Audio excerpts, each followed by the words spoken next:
the Ride Dirty podcast. Brian Parker, Hi. the owner, CEO, el jefe, el presidente. Mynesweepers Tire Insert. If you care about your rims, you got yourself some Mynesweepers. Got myself on a downhill bike at Suicide Trail and really fell back. This is the third episode of the Ride Dirty podcast, and we have Brian Parker, Hi. the owner, CEO, el jefe, el presidente of Mynesweepers. Mynesweepers Tire Insert. Yeah. Rim protectors. Rim protectors. If you care about your rims, you got yourself some Mynesweepers. So to get into it, pretty straightforward. I've ridden with you a few times, and to me it's impressive to watch you ride because I'm nowhere near that level, and we don't ride with many people at the levels that you and you know Jason and maybe Toro can ride at. Right. So you know, going back to how you got into that, did you go from not riding at all to just straight into mountain biking, or was there like a background that you had? So I grew up here in Newbury Park, Thousand Oaks, and rode BMX as a kid. We had really popular spot called the Kimber Jumps on the corner of Kimber and Reno Road, basically. On the way to elementary school, I used to go jump before and after school every single day. So yeah, I started catching air and getting hurt really young, and so that was my sport. I was a little bit of a spoiled brat and didn't do much homework, so I wasn't able to get into the organized sports in high school. My parents were like, "We're not paying for you to go travel around with your high school buddies if you're not gonna do your schoolwork." So Right. for me, I started getting into partying when I was later in high school, and then all through my 20s. Got out of riding for the most part. My mountain biking was very urban and was pretty much in a 15-mile radius. Every time I would get in trouble with the law and get my license pulled, I'd be riding my mountain bike to get where I needed to go. Right. So there was quite a large portion, basically all of my 20s, where mountain biking was not viewed by me as a good time. It was punishment. And then when I got to be 30 years old, I figured out that partying wasn't really probably going to be the most important part of my life for the rest of my life. So I needed to look at how I was living and decided to quit drinking and using hard drugs. And then it took a little bit while for my body to recuperate and start getting healthy again. I was riding a crotch rocket motorcycle and having some fun, getting some speeding tickets. And then I started riding with a couple local buddies on local trails here, and falling back in love with the actual outdoors aspect and getting back to nature, and got myself on a downhill bike at Suicide Trail and really fell back in love with So your first mountain bike back into like riding your bikes again was a downhill bike? I mean, I had a Gary Fisher still for the transportation, and I took that on Suicide, but then I jumped on my buddy's Trek session, and I was like, whoa, you know, this is like a motorcycle with no motor, and, you know, going down stuff like Suicide with that extra cushion was just like rad. Right. What year was that? Like... That was 2007. Okay. So... And I assume Suicide back in the day was probably gnarlier. It was. Than what it is now. Yeah. My impression is since e-bikes have gotten so big and people have been riding e-bikes on Suicide, it's gotten kind of dumbed down a little bit. You know, it is what it is.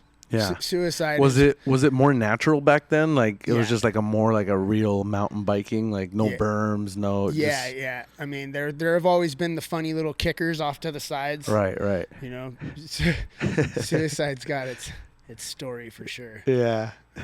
So you got yourself a Trek? Was that the No, first no, one? no. I The got a downhill? Turner. I got a Turner DHR off of Pink Bike, like $1,500, and really liked that bike. It was a point and shoot, badass machine. That thing got ran over in the parking lot at Big Bear. One of my first seasons at Park. Kind of snowed on opening day, and people were running back and forth to their car trying to figure out their situation, and the guy next to us came back to his car and jumped in and just started to drive away, and he just slowly ran right over my bike. Oh man. So What happened to it? so it was done? It was totaled. Ah. So his car insurance had to kick down some funds, and then back to Pink Bike again, and that's when I got my first nollie bike, and Okay. I rode for them for a number of years. Got it. And when you bought that bike, and was Suicide the first trail back in the mountains that you went to? Pretty much, yeah. And when you did that trail, with it being as gnarly as it is, and maybe even gnarlier back then, did you jump back on the bike after not jumping and not like doing much mountain biking? Basically, yeah, we were coming down the chunky main trail, and then I saw the drop and was like, whoa, this is so gnarly. And I had a full face O'Neill helmet that I bought at Sport Chalet for like $60. Yeah. And we continued down the trail, and then down there's a section where there's a boulder in the very middle to left side of the trail that kind of sticks out like a finger, and you used to be able to ride out off of it and drop off the end. On what section? Down right before the toilet bowl. Okay. And Oh yeah, I've seen that on some of Toro's old stuff. yeah, it's gotten quite eroded, so I don't think people really ride Yeah, out you on can't. the end anymore. No. But it used to have like a little. It's that middle rock, right? Where Yeah. it splits between the Yeah. two sides that people now Yeah. take. Yeah. And so right after that, I didn't do the drop because I was on a Gary Fisher. It was before I had the Turner. Right. It was the first time I went down the trail. Right after that, something happened, and the bars twisted left, Ooh. and the bike just stopped, and I went over the bars and just landed on the right side of my head right there. And I knew, and it was all on GoPro. I still get the reminder on, the memory pops up on Facebook, and I knew right then and there, like, whoa, this trail is definitely legit and needs this full face helmet. Or like, if I didn't have this full face helmet Tore on, your I would face have up. broke my jaw. Yeah. It would have been done, lights out. So like, being able to crash like that, like Suicide is where I started crashing pretty hard, and wearing all the gear, you feel like you're playing football. Like you can go down pretty hard and like not really get messed up, jump back up and go for more. Yeah, for sure. So that's kind of one of the reasons why I fell in love with the sport. That's pretty cool because I mean, from at least what I'm getting in the story is that you didn't really you did more urban stuff. You didn't really go out to the mountains to ride mountain bikes, and to go from that to riding Suicide. And were you walking sections? No, never walked. You just rode everything? Yeah. That's pretty good. Yeah. Yeah, because usually it takes people some time to get to the level of actually riding the whole trail, or even getting on in walking sections. Yeah. At least for me, I rode around like Newbury Park and Right. some of the blue trails around the area till like got the confidence to want to go out to those trails. So that's pretty cool, especially with it being so gnarly back in the day. So. Yeah, no, but that's where like I grew up on all this stuff here, and I was used to going fast, and then going to Suicide just took it to that next level. Next level, yeah. Right. And so I'm assuming that like your jumping and your confidence in the air and all that comes from your BMX days. Yeah, for the most part. Right. Cool. And once you started mountain biking after that Suicide, you destroyed your bike, or somebody destroyed your bike, ran it over. You got your first nollie.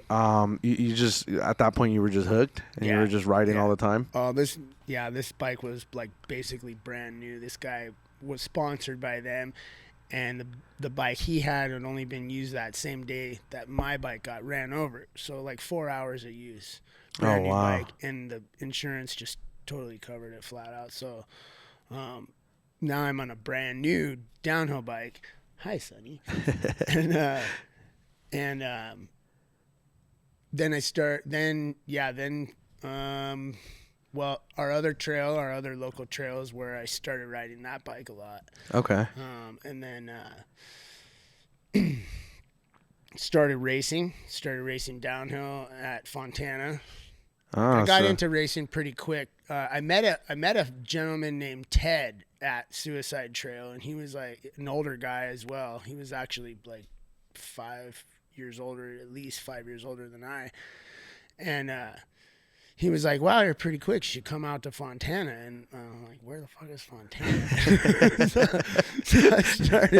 I started going out there for Southridge races back in 2000, end of 2014, and yeah, I've been racing there ever since. How long has the SRC been around? It's been a long time, right? SRC, yeah, they just celebrated 30. I can look at the anniversary. Yeah, you got a bunch of them up there. I think 30 years. 30 years. At least 30 years. That's wild. Yeah. Yeah, that's almost when I'm 34. I'm going to be 35 this year. I was probably 4 or 5 years old when the first one. Yeah. Yeah. Early 90s. Yeah, it's pretty cool how it's been going for so long. Yeah. And I not to skip a bunch of time, but I think maybe right after the pandemic started, there was talks about it probably like not happening anymore, right? Well, yeah, just because of public events or whatever. There's been some problems with the property as well. Right. That's one of the reasons why I saw it, but I'm happy to see that it's still going though. Yeah. And it's they've cool. got stuff in the works that it's definitely not going anywhere. That's dope. Yeah. That's dope. So once you started getting into racing, did you? I mean, what did that feel like? What did that first race experience feel like? Were you right on it, getting podium, or was it like a reality check? Oh no! So when I started racing there at Fontana, it was actually probably about twice as many people as what have been showing up recently. So it was pretty popular. Yeah. Not maybe as popular as it was in its greatest heyday back in the early 2000s. Right. But there were a few hundred people there, and like camping out every weekend, overnight parking every night, every weekend, and so I just really fell in love with the vibe, and that there were a bunch of different groups of people hanging out and doing the whole weekend thing, and so I knew I wasn't a beginner rider, but I didn't definitely think I was going to be at expert or pro level. So I just went and entered into sport right away. And in my first season racing sport, I was landing mid-pack. There was, let's see, what was I? I was O. You can see all those plates are up there in chronological order. And I was in each class for like 2 years. First year in the middle of the pack, and so I knew that's right where I belonged. And then so what's the O on the plaque? The O is age and skill combined. They have letters for every different class. Got it. A is pro, B is pro women, C will be young experts, and then it just goes up from there. And so O was I think 35 to 40. No, 30 to 39. 30 to 39 sport men. Sport. Got it. And then so right now I would be a P, 40 to 49 sport men. Got it. So I did O first, then I went up to F. I think there's one F plate missing actually, because I know I was in expert for 2 seasons. When I moved up from sport to expert, it was a big jump because now you're on a different course. That's like way gnarlier. Oh, so it's different. It's a different course. You're on a pro. Everywhere there's a split. Yeah, there's So you're on the gnarly course now. Right. And I was definitely shoved right back into the middle of the pack and Yeah. had a lot of work to do to start making podiums in expert class. Right. And I know recently you, Toro and Jason have been constantly messaging me and harassing me about getting over to Fontana and racing. And I definitely have the plans to do it. And I know, at least from the talks that we have in our group chats and whatnot, you know, I've been throwing it out there like, hey, we're going to do like an event and all of us head over there instead of doing like a group ride. I know the hesitation for most people that are that want to go, but then they kind of hesitate in going is one, not being prepared. Most of the guys that are on there have never raced. They've never entered any race. Right. And number two, I think it's not being prepared. So for those that do want to go and race, with your experience and being there so many years, what would you recommend somebody that's one, not ready, or hasn't been training? Number two, doesn't know what to expect. I think the fear of not knowing what to expect and how to prepare is what's keeping people from heading over to Fontana and joining, one of the classes and racing. Okay, so if you're going to race for your first time or whatever, you just need to go with the main focus is having fun. Right. That's it.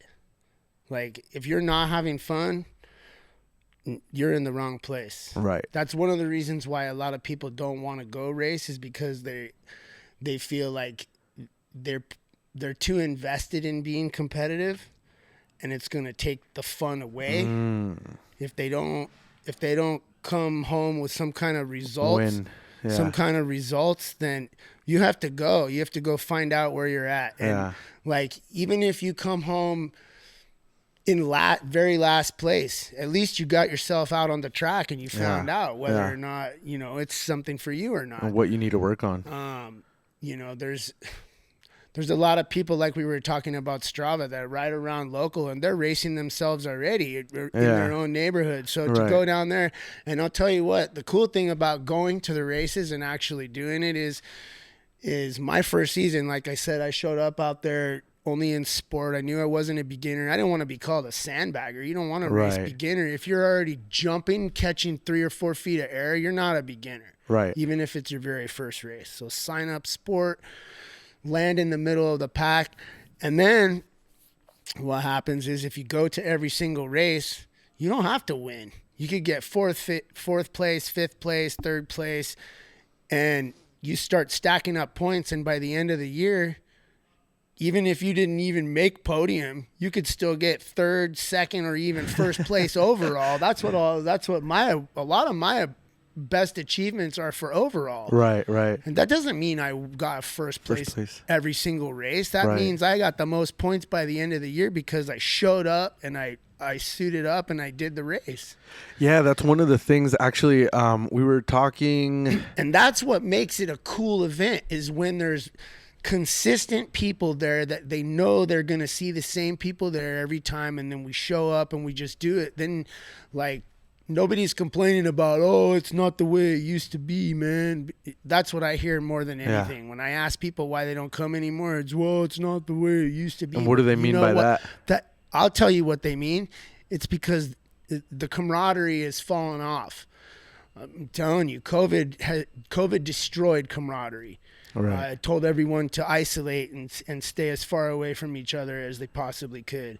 And now that we know that being outdoors is not it's healthier. Yeah. So it's like, get back to the races, try it out, go see how much fun you're going to have, and hang out and stay the whole weekend. Don't just come for Saturday. Like, for me, that's really what the coolest thing was that people were there all weekend. And like, I know people like to, I don't party, but like, I like hanging out and partying with everybody else. You know what I mean? I bring my fucking earplugs so I can get to sleep and race the next day. Shit. Yeah. Well, I was talking to, Blake was telling some of the guys on the chat that, he's next weekend there's some races, and he's going to Vegas for, I think, a bachelor party or something like that. He's actually heading out to Vegas, staying there Friday, waking up Saturday, coming out to race, and then after the races, he's heading back to the bachelor party, and then having to come back and race again. So he's actually so committed to racing now that he's gonna go out, do his thing, come back, race, and then just so he can get the points. Yeah, we'll see if he makes it. If he's coming to race on Sunday. You're saying he's racing Sunday? I think Saturday.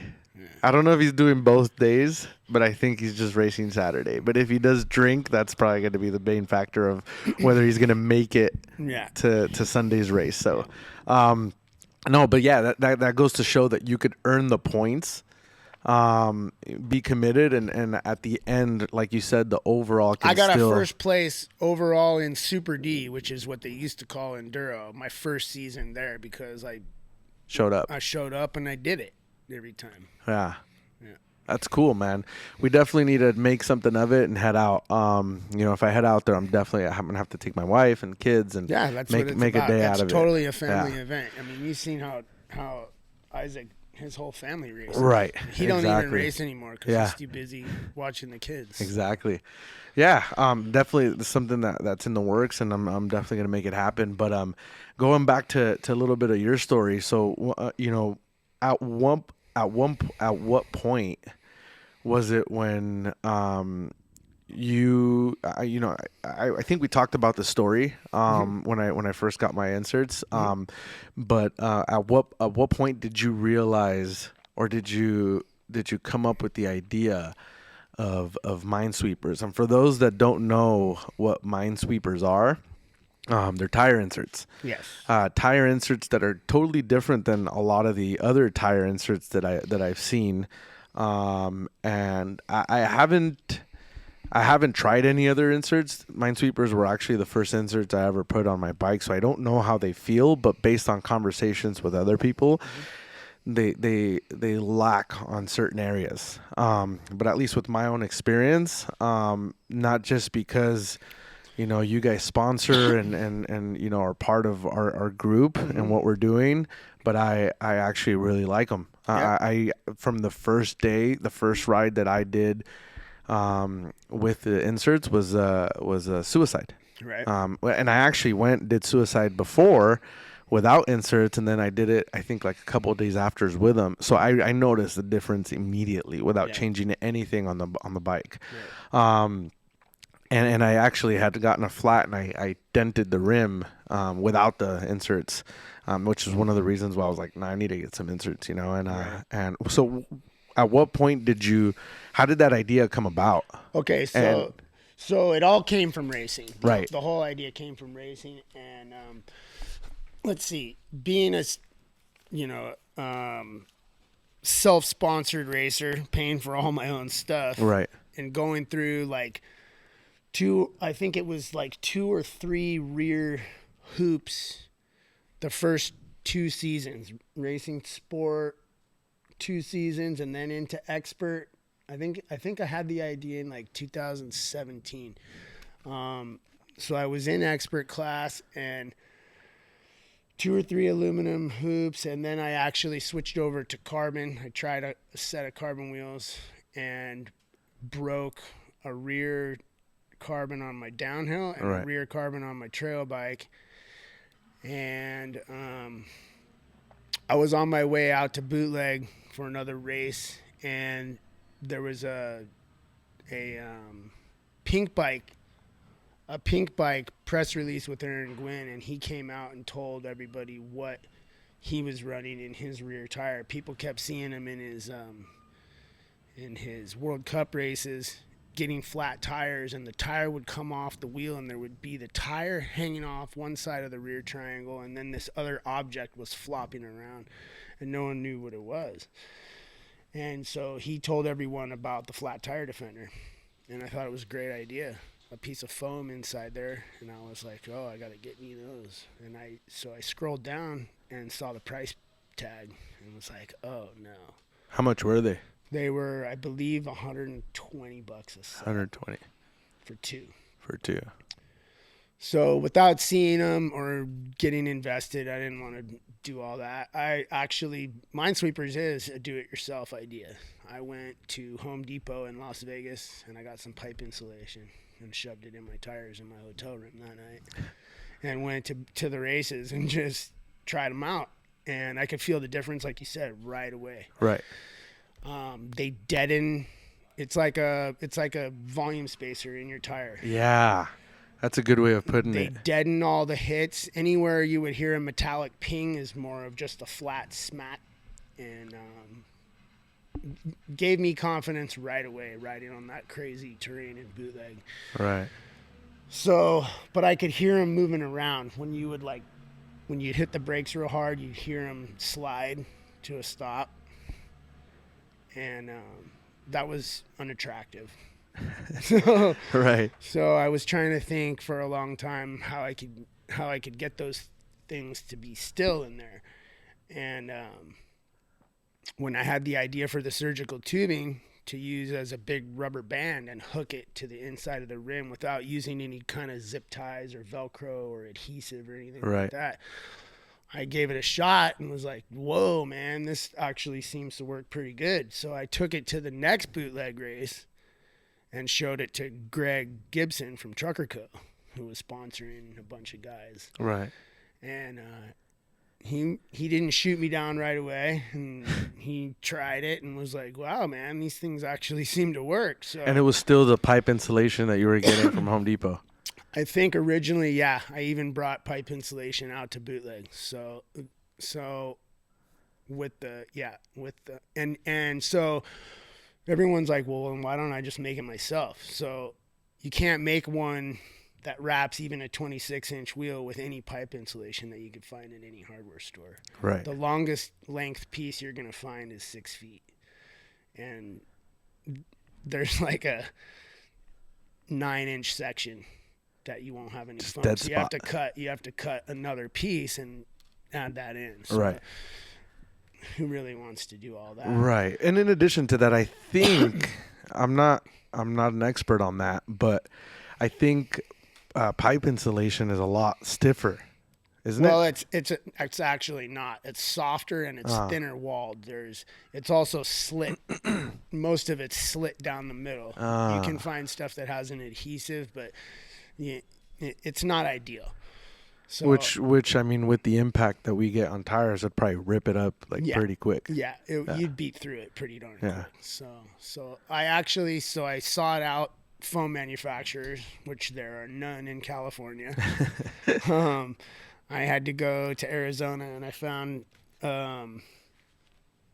a company there who I've been working with ever since I started. We've been experimenting since the very beginning. What year was this when you found out or you got the idea of putting it in there, and then up to when you were like, okay, I can make something out of this? I'm going to say like 2018. 18. Yeah. Okay. So,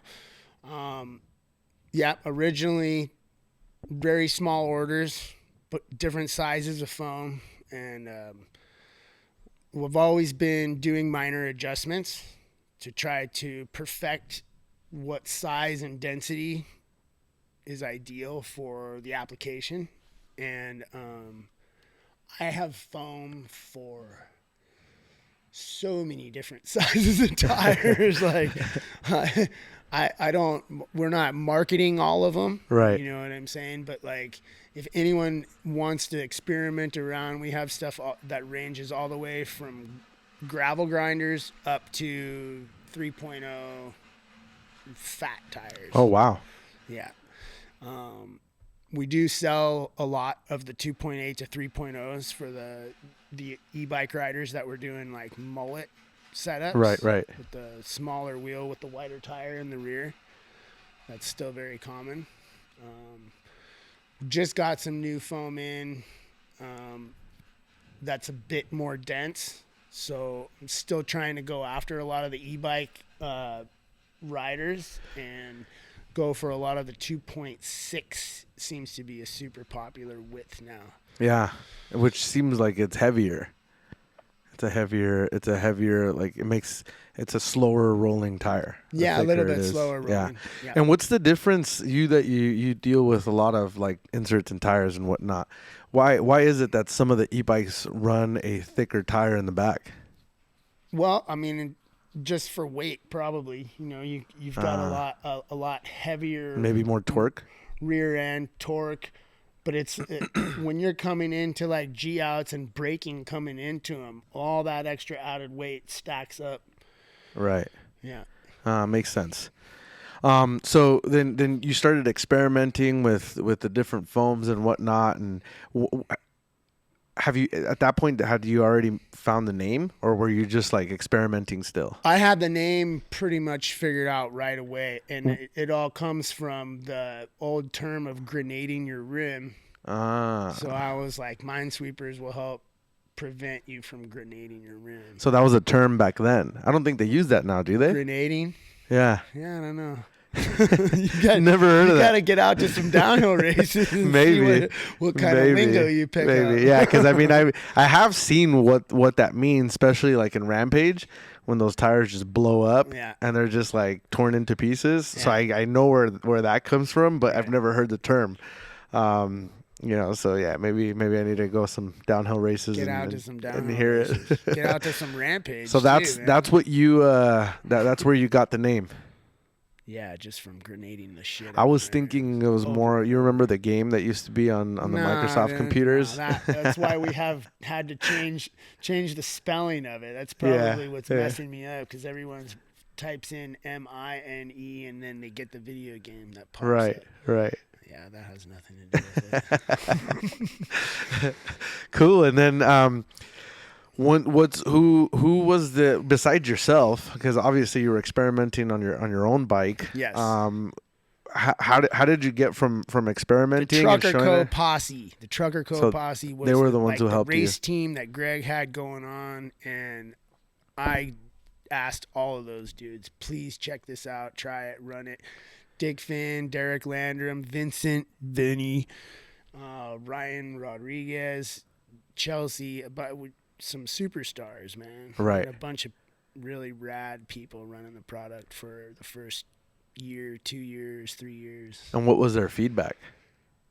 Everyone was super welcoming. You know, I have not had anyone flat out tell me this is a I've had people say, this isn't worth nothing. I could make this myself. And go do it. But the thing is like, yeah, you can't source the stuff very easily. You have to nowadays, especially since COVID, you've got to buy so much of any one thing that like you're gonna have enough to supply your whole crew, your for life, 10 lifetimes. Yeah, I mean all the boxes you got here, you can't see them, but there's tons of boxes right here. We got inventory's not an issue here.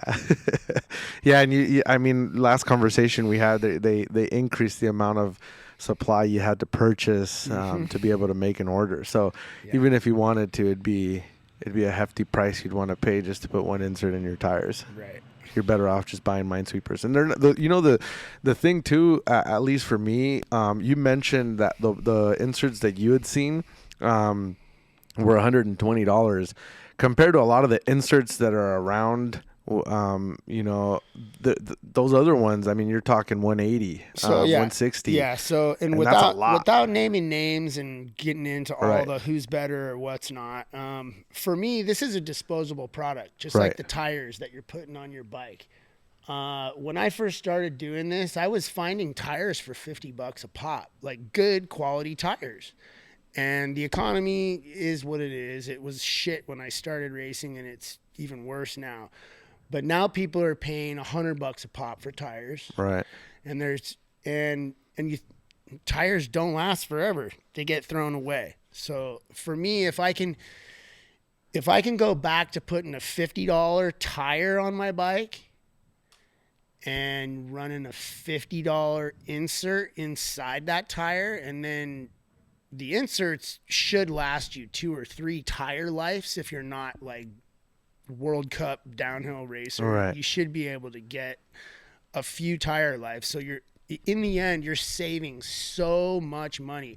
Unfortunately, when I start talking about saving money with a lot of mountain bikers these days, I'm talking to a brick wall because they've been trained to think that the more they're spending, the better product they have going on their bike. And it's like, this is a disposable product. Right. I have to tell you over and over again, it's not something that's going to last forever. Right. And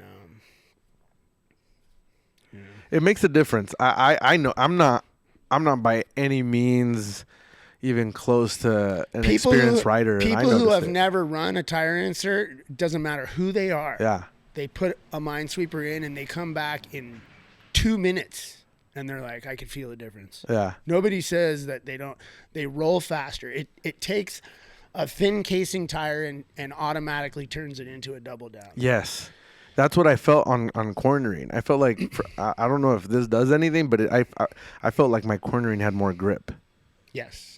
When you installed the first set in my bike. You can drop your air pressure a couple psi. I don't recommend going much lower.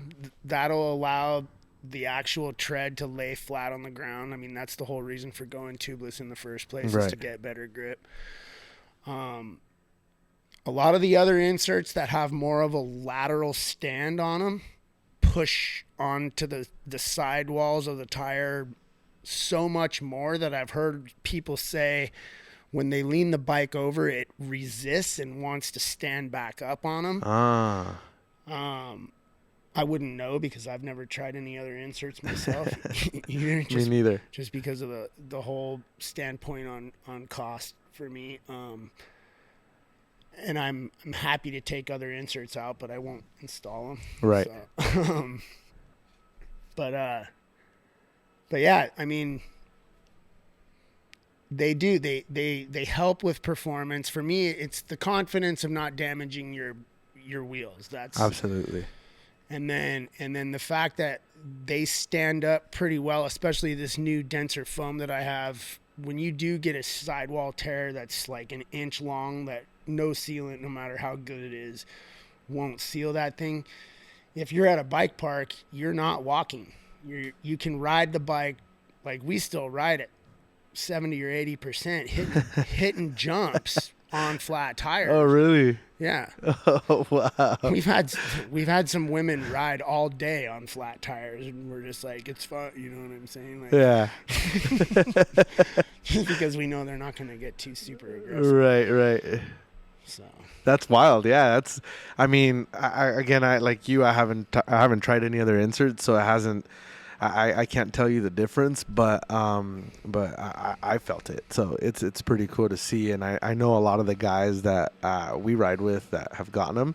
And the thing is, it's funny because everybody always hesitates, and I think because, like you said, it's a disposable product, they automatically think like, oh, like it doesn't make a difference. Like, and I'm like, dude, try it. Trust me. Like the stuff that we ride, Rocky Peak, Suicide, especially Suicide and our group rides has been the biggest culprit in flat tires and broken rims.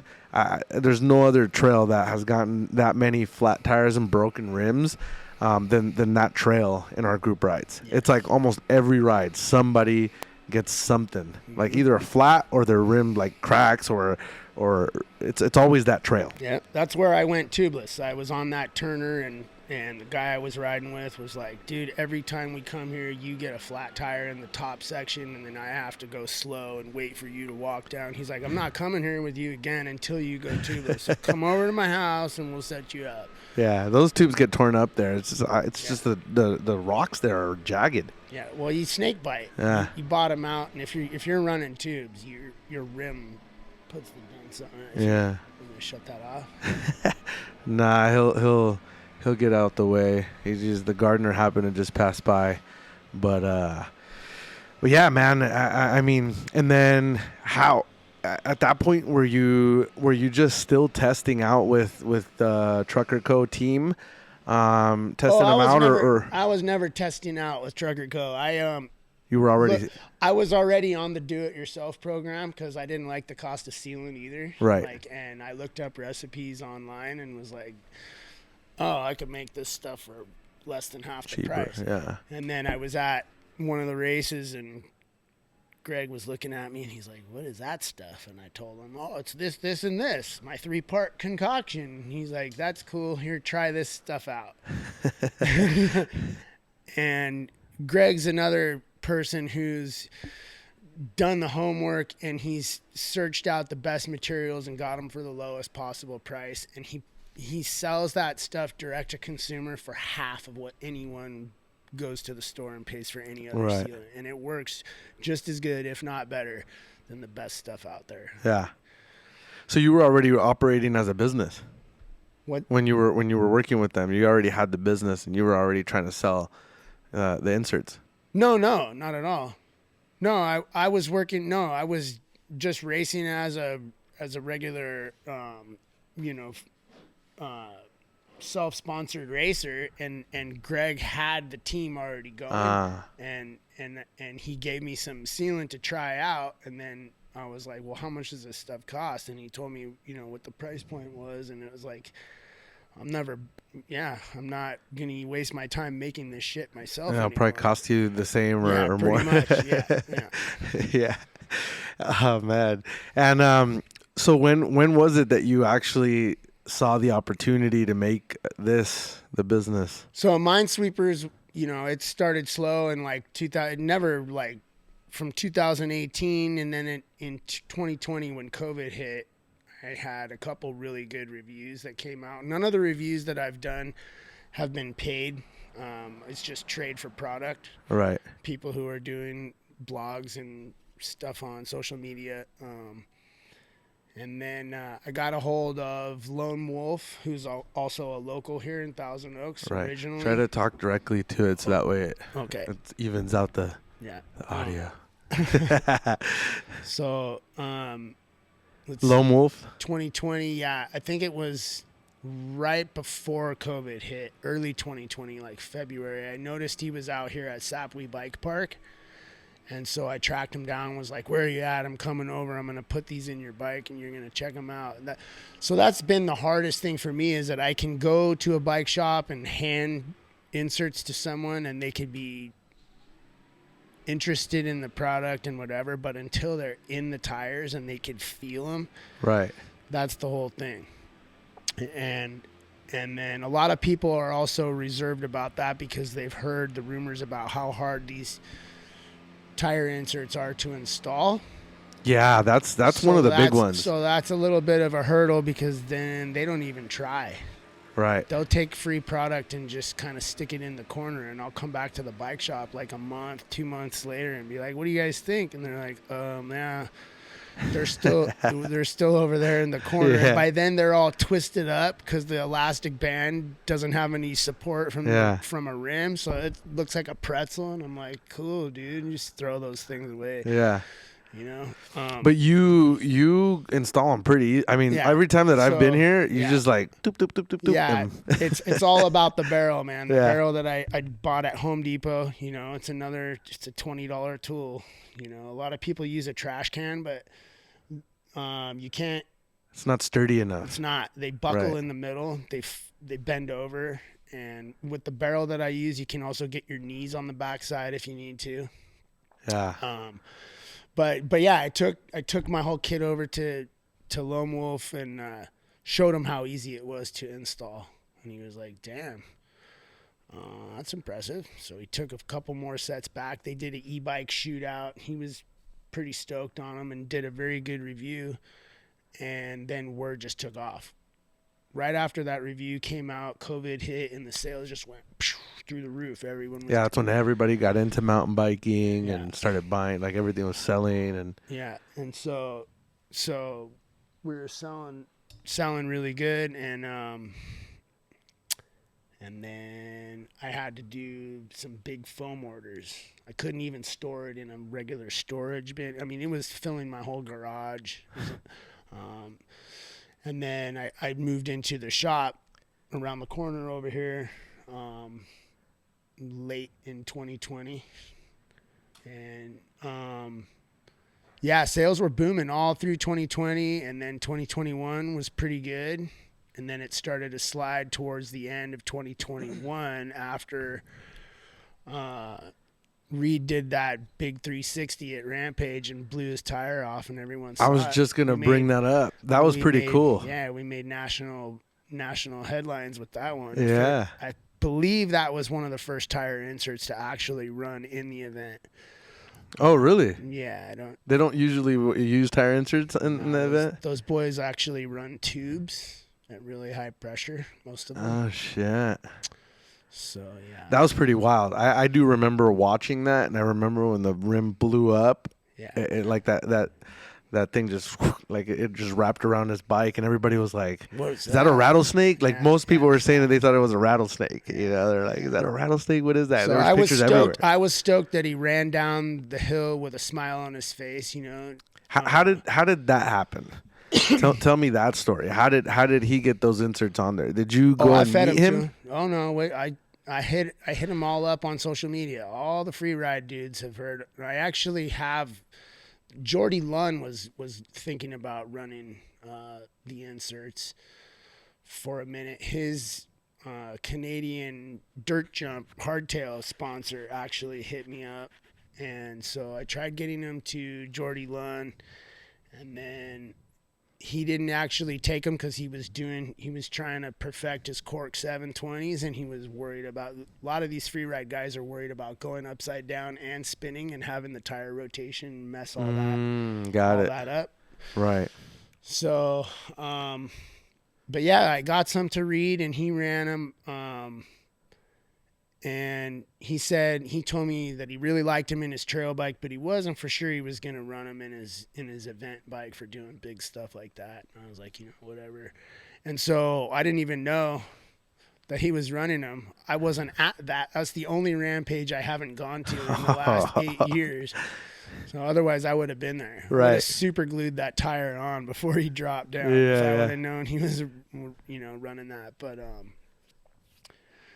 so then, yeah, everything would have been gravy if I would have been able to keep my social media. But about a week after that event, I remember someone hacked my shit and stole the Mynesweepers Instagram account. So if you're looking at Mynesweepers Instagram, it's not the one with the white label with the 2.0 with the more followers. It's the black one with the 2.0. Yeah. Follow Mynesweepers _2.0. Yeah, and it's unfortunate, man, because that traction on social media is so big. It defeated me. It was like a kick in the nuts. Dude. Yeah. And I'm like, I've been defeated a handful of times in this whole venture. Did you ever find out how that happened? Like who it was or how it happened? Yeah, I gave someone I accidentally gave someone access to my shit, and then they put two-factor authentication and changed my passwords and kicked me the hell out of my own that page. sucks, dude. Yeah. I've had my share of trust being broken. When you're not paying attention, they're coming at you from every single angle, all different ways. And it's like, if you think something's too good to be true, guess what? It's too good to be true. Don't get suckered into any stupid fucking investment shit where you're going to make a bunch of money for not doing anything. Exactly. It's always the case though. It's always, if it's too good to be true, it is too good to be true. And you need to be a little more cautious. But the good thing is you got the second one going, and I saw a lot of good support from the mountain biking community and resharing and trying to get that page, back up to its followers. There's still a lot of work to do.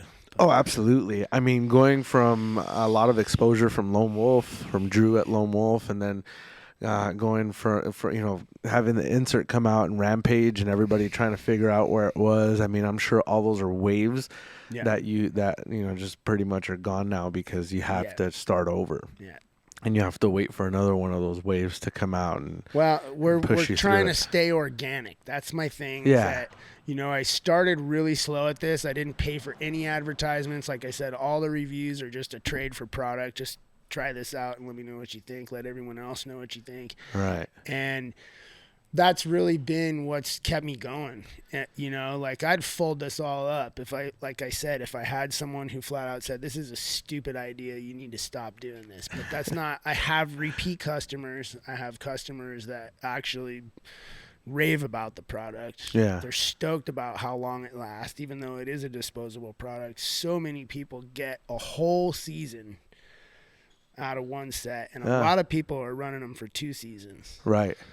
And it's like, that makes it hard for me to keep paying my bills, to be honest with you. So the word of mouth needs to keep spreading. I'm trying to stay more local. The e-bike community here locally is absolutely through the roof. Right. So that's where I'm focusing 2023. I have an e-bike sponsor finally. I've been very suspicious of getting into the e-bike because I see in all the tires I change what happens to people who ride e-bikes. They never touch their other bikes again. Right. You know And I mean, going back to maybe last year, I remember a post that you put up, and you were riding an e-bike in your other shop. Yeah. And you were like, why should I buy an e-bike when I could just ride yours? Yeah, that's right. Yeah. I mean, it's fine for 20 minutes. I'll just ride yours. Yeah. So I always said about carbon bikes and e-bikes is I'll get one when someone gives one to me. So now someone was like, here, we got a carbon e-bike that we want you to race. So I got to let it go. Yeah. And now you're on it. And what's the company again? HPC. High Powered Cycles out of Chatsworth, California. And how heavy is it? Mm-hmm. It's heavy. It's like a downhill bike. Yeah. It's 50. I think it's about 50 pounds without the battery. Okay. Yeah, that's one of the reasons too. Is I like. I'm barely starting to get used to jumping, and getting comfortable in the air. Uh-huh. And I feel like if I get something heavier, like it's going to be harder for me to get, like, you know.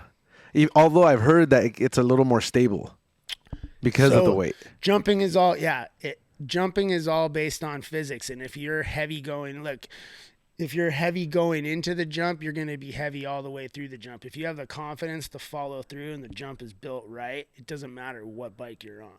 Like it's going to make it. It's going to go.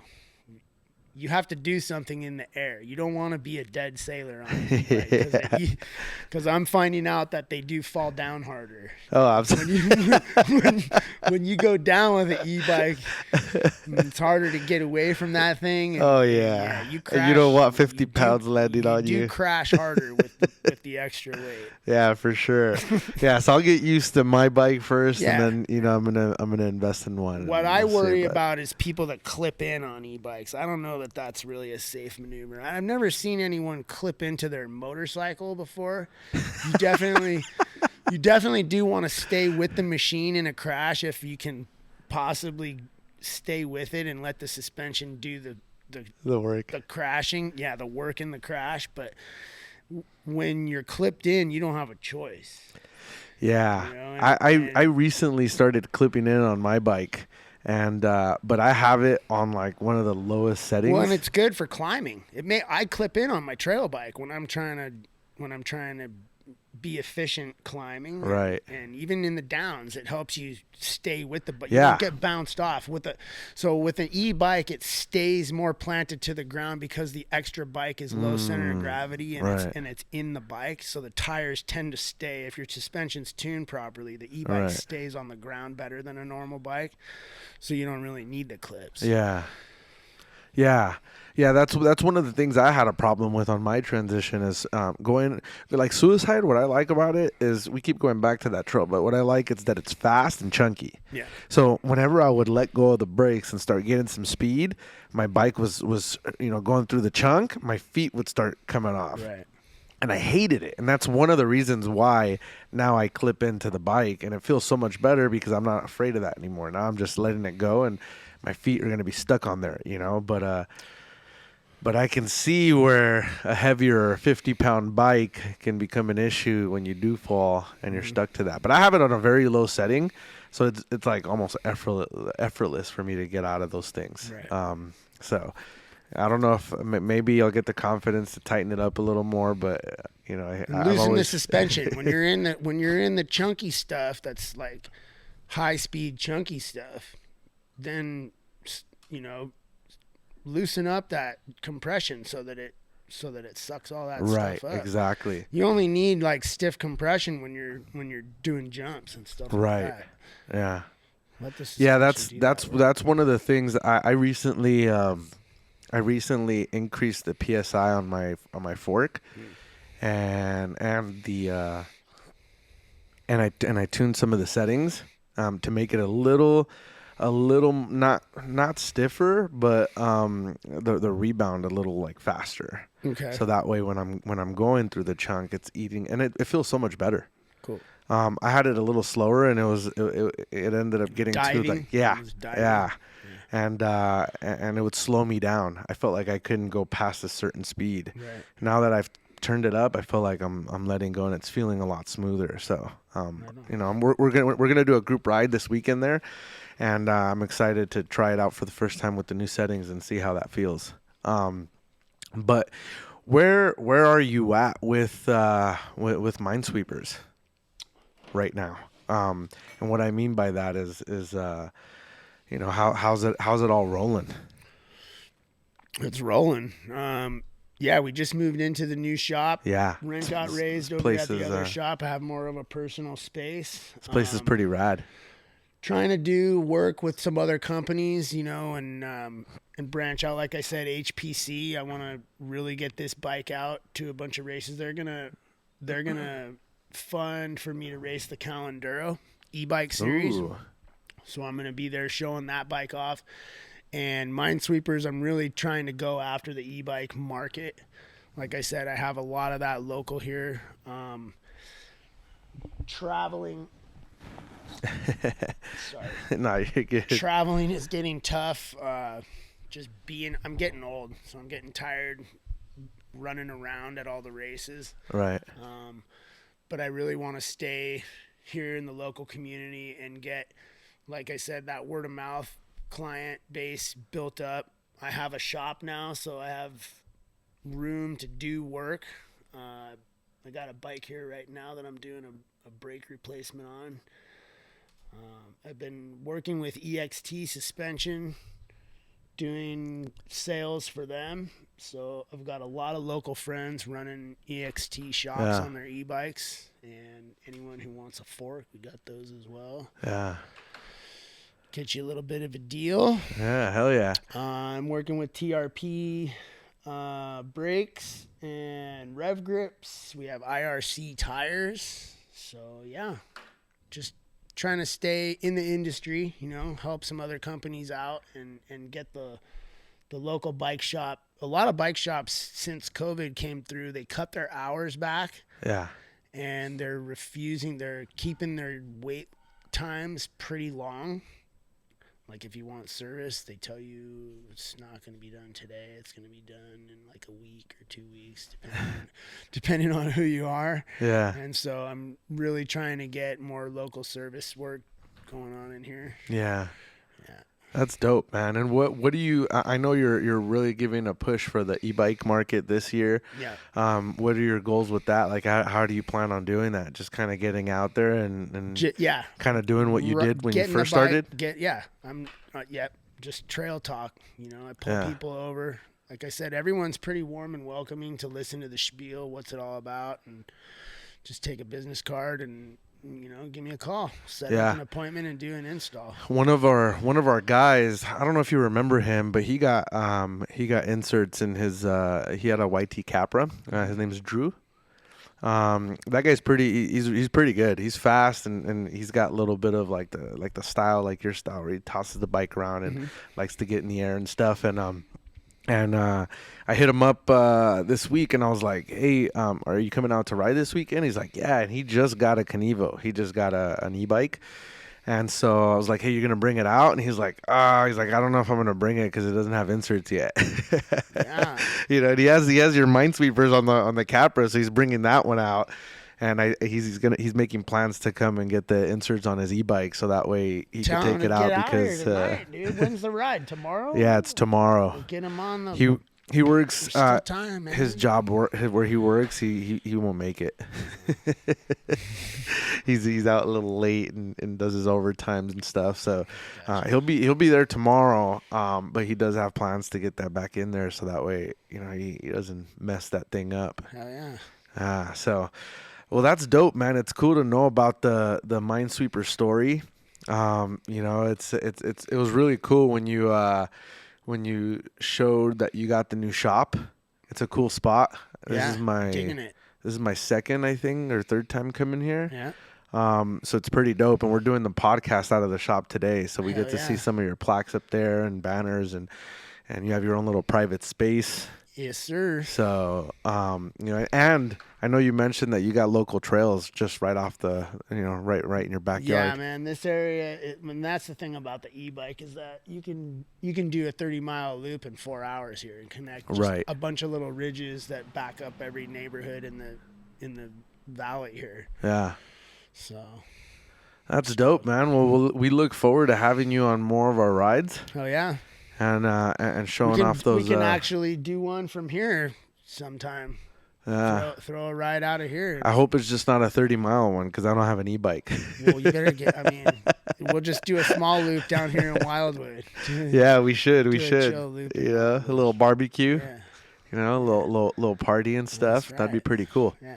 And then we got to get out to the races. I do need to make plans for that. So I just, for some reason, and it's more of a coincidence that there's always something that comes up on the weekends where there's a race.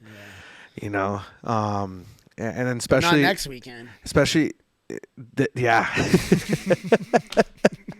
I was just looking at that. I'm like, oh my god, dude, not again. But I'm gonna try to make it at least to one of the days. But you might as well just go to the Ensenada, the Calenduro in Ensenada. I'll see you there. There's a race out there? Yeah, March. Next March? Mm-hmm. That actually would be pretty cool. Yeah, I know. And those are a lot easier because my girl loves going to Baja, like that whole area. So if I just tell her like, hey, let's go out there. If I come to Ensenada and go to a race down there, then you guys better fucking come to Fontana. Yeah, for sure. They've been trying to get me to go down there for a minute. And oh yeah. I keep telling them no. The event sponsors and stuff? Yeah. I'm like, I don't know, dude. I want to make sure I come home. Yeah, for sure. Well, if you go, you got to go with a bunch of Mexicans like us. Don't let them kidnap me, bro. Yeah, for sure. It's funny. All you need to do out there, like most people that meet me, they don't think I'm Mexican. Apparently, I don't look Mexican, but I am. And Saint Pierre is not a Mexican name. Well, Saint Pierre is my name, but yeah, it's definitely not. But the thing is I speak fluent Spanish, and I speak the way that they do it out there. So when and if I ever do get pulled over or I talk to people over there, they automatically, because they're like, no matter what area you go to in Mexico, there's a little bit of a different accent. It's almost like the U.S. from East Coast to West Coast to the South and everything. Gotcha. It's like that in Mexico. So when I talk in Spanish, they automatically think I'm from Guadalajara, which is where my family's from. Right. So they don't assume I'm American or anything like that, because I'll just start speaking Spanish, and I'm like, I'll avoid the English at all costs, because that's when they start fucking with you. But the cool thing is if you ever go with anyone that's like, if you go with a bunch of Mexicans, they just leave you the fuck alone. They're just like, I figure I'll be safe. Yeah. Just, Yeah, for sure. Yeah, man. Well, I appreciate you being on the podcast. Yeah. We're an hour in, a little over an hour. Awesome. So it's cool. It's cool to hear the story. I'm sure a lot of people enjoy, hearing the story of Mynesweepers, how it became, what it is today, and how you came through with that idea. Simple idea, but I feel like it's so effective that's one of the reasons why I've just continued to fuck with you guys. Continue. There's to more in the bring works too. I have some thoughts on incorporating the insert with another product that's already been developed and is already on the market, but sure doesn't get a lot of play. Is that something you can talk about, or? No, not really. Yeah, you got to come to the races and find out, because we were fucking with it at the race last week. So it's in the testing phases. Well, yeah. Ah. Just another idea that I'm going to borrow from someone else and try to make everyone else. Got it. Got it. That's pretty cool. I'm sure at some point. Yep. Yeah, and then we'll get to see it and see what it. Some feedback to see if it works. But again, I appreciate you coming on. Underscores on the Minesweeper _ 2. Can find you. Yes. Brian Parker. Thank El you Jefe, so much. The boss. Yeah. Thank you for coming. Appreciate you.